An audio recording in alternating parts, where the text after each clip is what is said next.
Okay, think about this for a second. What if a government shutdown wasn't just about politics? What if it was the perfect excuse, the perfect cover for a massive, multi-billion-dollar financial reset? It sounds wild, I know. But in October of 2025, you had a regulator's hard deadline, a full-blown government shutdown, and a major crypto exchange's curious maintenance window all lining up perfectly. Today, we're diving into the theory that this was no accident at all. So that's the big question, right? Was this perfect storm of events, the SEC's deadline crunch, the government suddenly grinding to a halt, and a huge exchange going offline for maintenance, was that just some crazy once-in-a-lifetime coincidence? Or was it a carefully coordinated plan happening right out in the open? Let's break it down piece by piece. All right, so every good theory needs a motive. And to really get this one, you have to understand what the SEC's #1 priority is when it comes to launching huge new financial products like these ETFs. And that #1 goal, above all else, is fairness.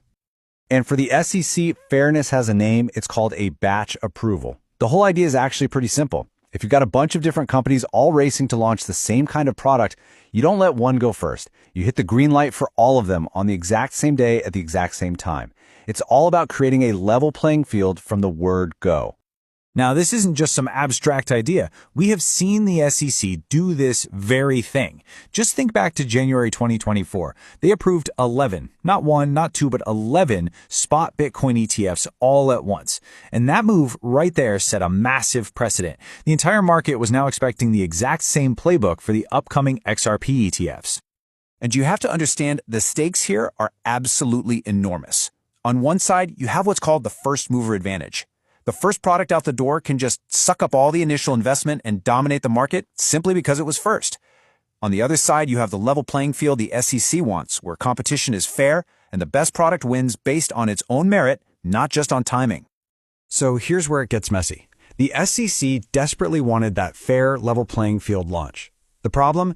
Their own legally required schedule made it completely impossible. They had literally backed themselves into a corner, a total logistical nightmare. I mean, just look at this timeline they were stuck with. The final, absolute, cannot-be-missed deadlines for these different XRP ETFs were staggered over a whole week in October. There was just no legal way for them to wait and approve them all on the same day. Their hands were tied. This put the SEC between a rock and a hard place. What were their options? They could either approve the ETFs one by one as the deadlines hit and completely destroy that fair market they wanted, or they could just ignore their legal deadlines, which, is illegal and would get them sued immediately. Neither of those options was good. So, the SEC was trapped. They had no good moves left. And then, a totally unrelated national crisis